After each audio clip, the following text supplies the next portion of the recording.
The house that breathed. The fog arrived without warning. Not the kind that rolls gently over fields and dissolves under headlights. Not the kind that hangs politely in the distance. This fog crawled. It seeped across asphalt. It slid between trees. It pressed itself against windows as though testing the glass for weakness. And at its center stood the house. It leaned slightly to the left, as if exhausted by its own existence. Wood warped with age, gutters hanging crooked, the windows black, but not empty. They were never empty. Evelyn saw it at exactly 7:42 p.m. She remembered the time because the digital clock in her car died 1 second later. The engine coughed. The radio dissolved into static. The headlights dimmed until they barely carved shapes from the thickening white. Then silence. Not rural silence. Not night silence. Something heavier, as though the world itself had stopped listening. Her phone showed no service. GPS flickered and vanished. The road she had been following moments before no longer appeared on the screen. "I must have taken a wrong turn," she whispered. But she knew she hadn't. She would have remembered this road, because this road felt wrong. The trees on either side leaned inward unnaturally, branches interlocking overhead like ribs. And at the end of it, the house. It stood about 30 yards from the roadside behind a sagging wooden fence that appeared more symbolic than functional. One of its upstairs curtains moved. There was no wind. Evelyn held her breath. Nothing moved again. She told herself it was fabric settling, old wood shifting, her imagination overcorrecting for isolation. The car windows fogged from the inside. Her breath became visible in the cold air of the cabin. That's when she noticed something impossible. The fog outside was pressing against the windshield. From the outside, as if it were inhaling. She grabbed the door handle before she could think herself out of it. The air outside was sharp and metallic. She stepped onto gravel that crunched too loudly. The sound didn't echo. The house felt closer than it should have. The front door was slightly open. Not wide. Not welcoming. Just enough. Like a mouth waiting for an answer. She shouldn't have gone in. Every nerve told her so. But the fog behind her thickened rapidly, swallowing her car whole. Within seconds, she could no longer see it. Her only visible option was forward. She pushed the door. It swung inward without resistance. The smell struck her first. Rotting wood. Wet soil. Something faintly sweet. And something iron-heavy beneath it. The door closed behind her. She didn't remember touching it. But it closed. The entry hall was narrow and dimly lit by a gray, sourceless glow. There were doors on either side. All closed. At the far end. A staircase. Descending. Not ascending. Descending. Her throat tightened. "Hello," she called. The word dissolved into the air without returning. No echo. That frightened her more than a response would have. The first door on the left creaked open by itself. She froze. It opened slowly. Deliberately. Inside was a child's bedroom. Dust floated lazily through stale air. A small wooden bed. A dresser. A rocking horse missing one eye. On a chair sat a stuffed bear. Its eyes had been clawed out. Deep scratches marked where they once were. Evelyn stepped inside. The floorboard groaned. On the wall above the bed was a drawing done in crayon. A house. This house. In one of the windows. A tall black figure. Not a stick figure. Not shaded. A thick, aggressive mass of black wax pressed hard into paper. Underneath it, uneven handwriting read, "He watches." Her stomach tightened. The door slammed behind her. The light vanished. Complete darkness swallowed the room. And then, breathing, slow, deep, not hers, too measured, too patient. "Who's there?" she asked. Silence. Then a voice, not from behind her, not from in front of her, from everywhere. "You." The word did not echo. It settled, like dust. She stumbled back into the hallway. Now every door stood open. Every one. She had not opened them. In the first room, a mirror. In the mirror, herself, but older. Eyes hollow, lips stained dark. Dried blood crusted along her chin. The reflection blinked out of sync. In the second room, a dining table, set for one, plate empty, utensils smeared with something thick and brown. The chair pulled out, waiting. In the third room, a bed.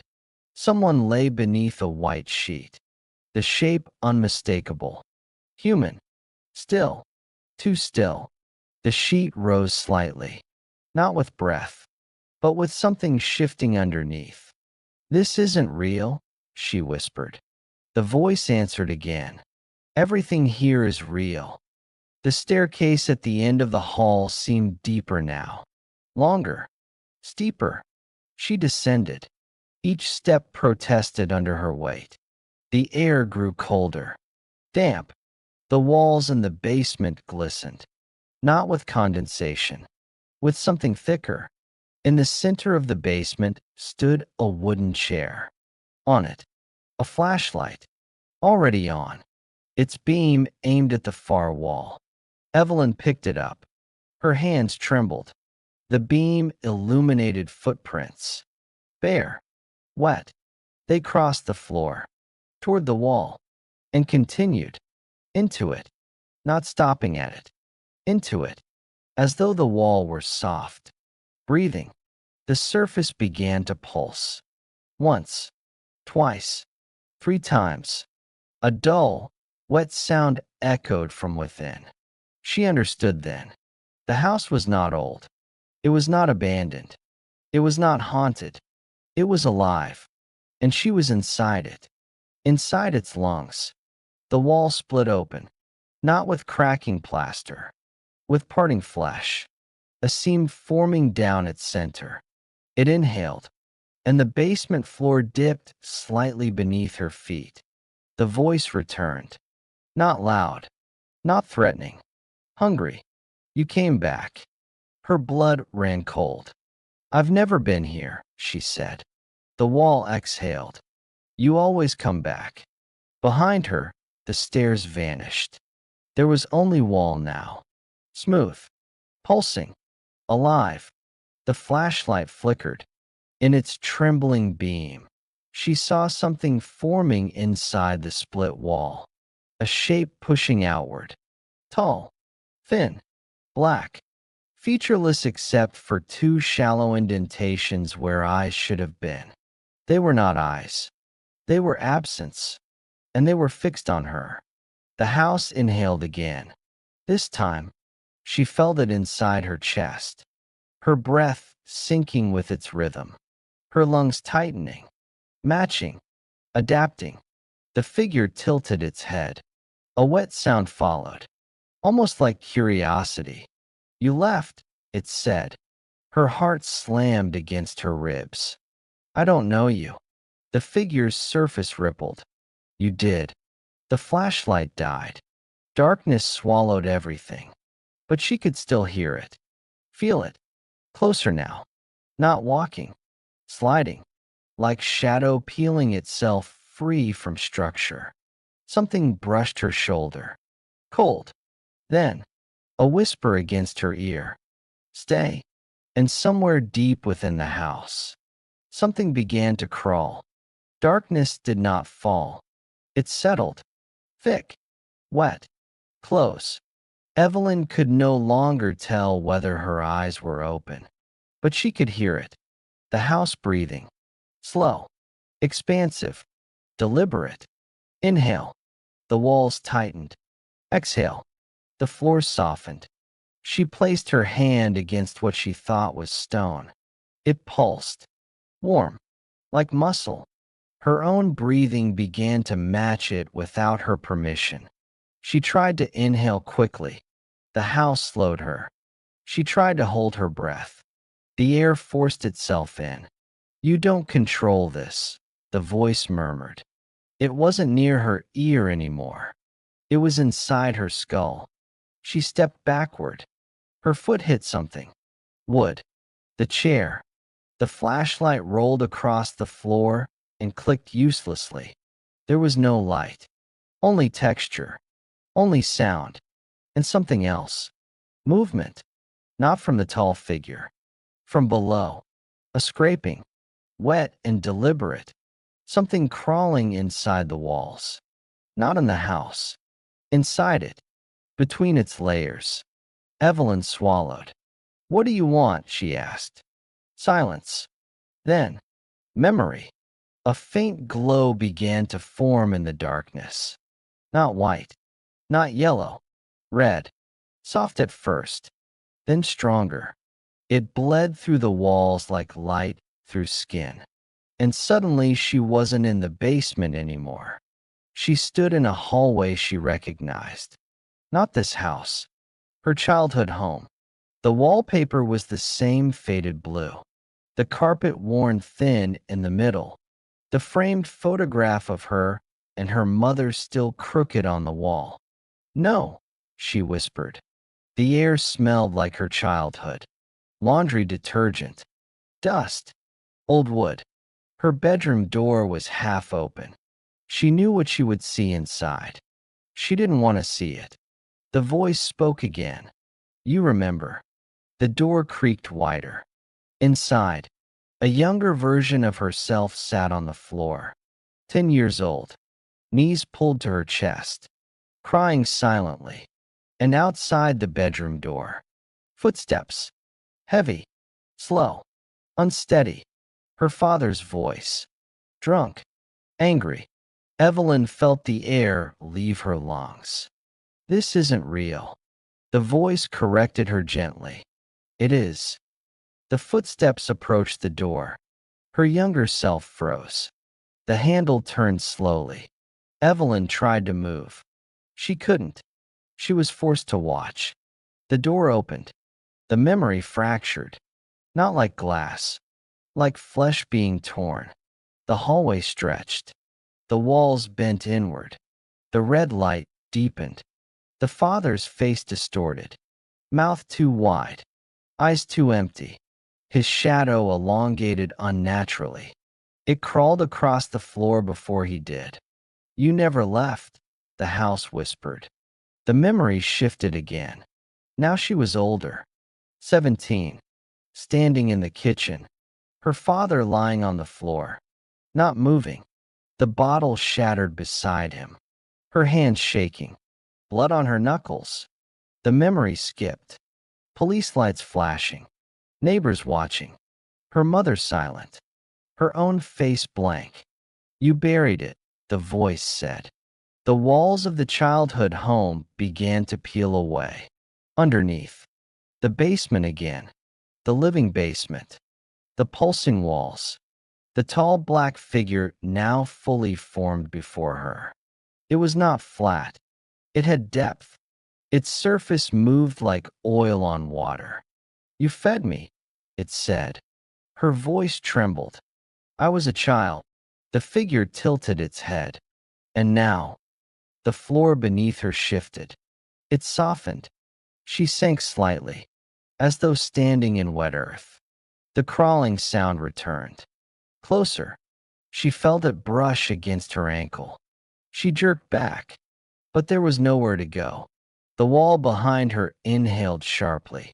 The red glow intensified. The shape inside the wall began to push outward again. But this time, it wasn't tall. It was small, child-sized. Another version of her. But not crying. Not afraid. Smiling. Eyes black. Empty. "You left me here," the child said. Her own voice. Small. Cold. I survived, Evelyn whispered. The child shook her head. You hid. The house tightened. The air grew heavier. You think this is about punishment, the tall figure said. It isn't. The crawling thing emerged from the wall. It was not an animal. It was not human. It had too many joints, too many bends, limbs folding in on themselves like broken elbows. Its surface pale and slick. No face. Only a vertical slit that opened and closed like a wound breathing. It moved toward her, slowly, patiently. You made this, the voice continued. You made a place where it could live. The creature touched her foot, cold, and suddenly, she felt something pulling, not at her body, at her thoughts, images flashing violently in her mind. Her father's fall, the sound of his skull hitting tile, the relief she felt before the guilt arrived, the silence she chose afterward, the lie she told, the part of her that had wanted it to happen. The house inhaled sharply. The creature fed. She screamed, but no sound escaped. The house absorbed it. You thought forgetting meant freedom, the figure said. But forgetting builds rooms. The child version of herself stepped closer. You left me in here. The creature climbed her leg. Its surface adhered to her skin, not burning, not biting, draining. She felt pieces of herself detach, not physically, emotionally, memory dissolving. The guilt first, then the anger, then the fear. The house exhaled deeply, satisfied. Her knees buckled. She hit the floor. The child knelt in front of her. You can't leave this time, she said softly. The tall figure leaned closer, its face inches from hers. You belong to the structure you built. The red glow faded. Darkness returned, but not empty darkness. Full, occupied, breathing, and somewhere far above, a door opened. Footsteps entered the house. Another engine dying outside. Another lost traveler. The house inhaled, hungry again, and Evelyn understood something worse than death. The house did not trap people. It grew from them, and now it was growing inside her. The footsteps above were real, not memory, not distortion. Wood creaked. A door shut. Someone else had entered. The house inhaled slowly, deeply, the way a predator inhales before feeding. Evelyn lay on the basement floor, trembling. The creature was still attached to her leg, not moving, resting, like something that had taken what it wanted for now. You feel it, the tall figure said. It was closer now, almost solid. Yes, she whispered. And she did. The rhythm, the expansion, the tightening. It wasn't just around her anymore. It was inside her chest. Her ribs hurt, not from pressure, from growth. The house was not feeding on memory. It was feeding on repression, on sealed doors, on unscreamed screams. And she had spent her entire life building rooms. Above, a voice called out, "Hello? Is anyone here?"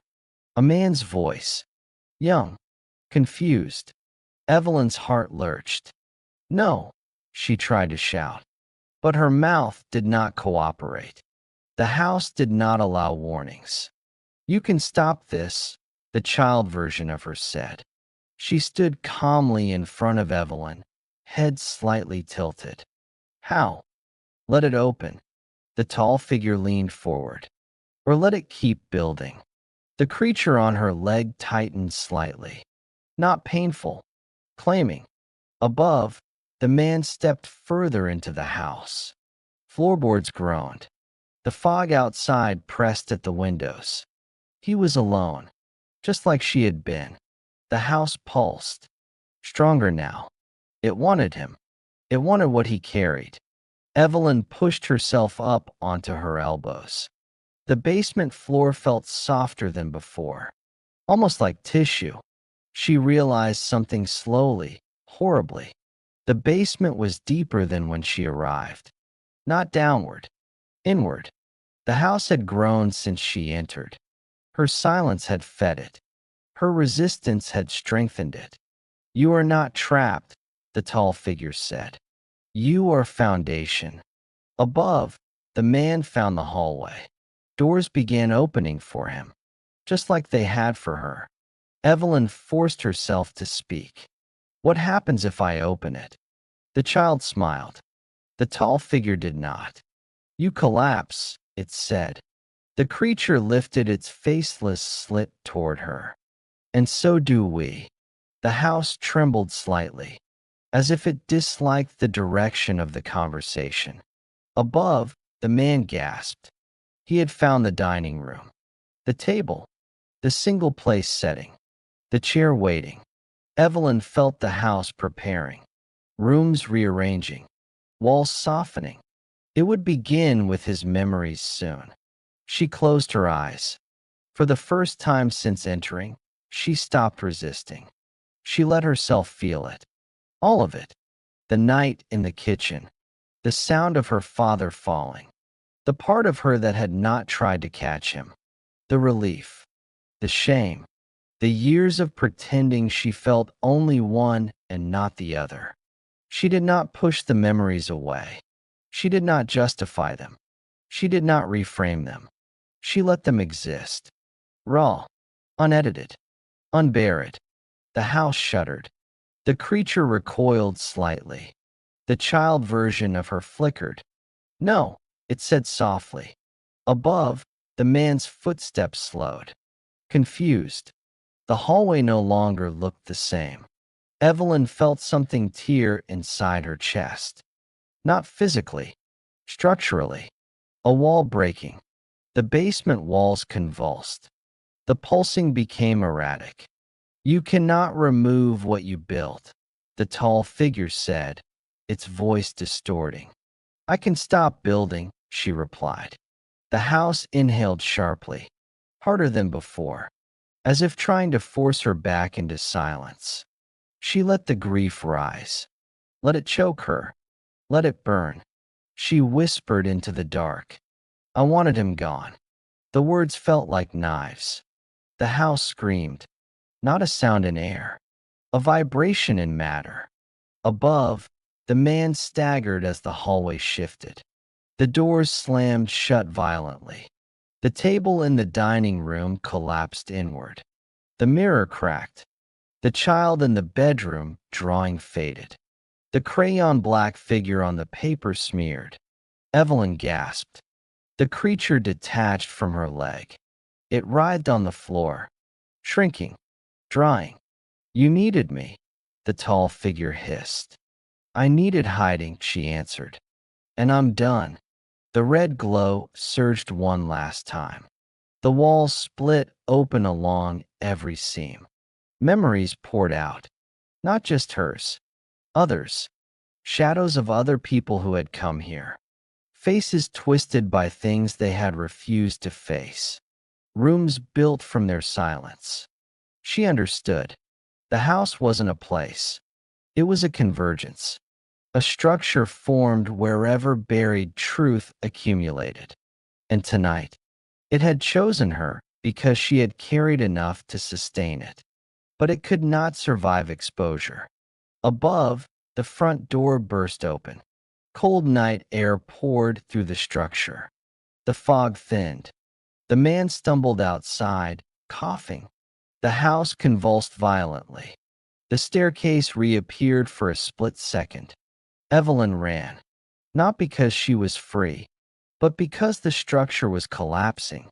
The basement walls peeled backward like wet paper.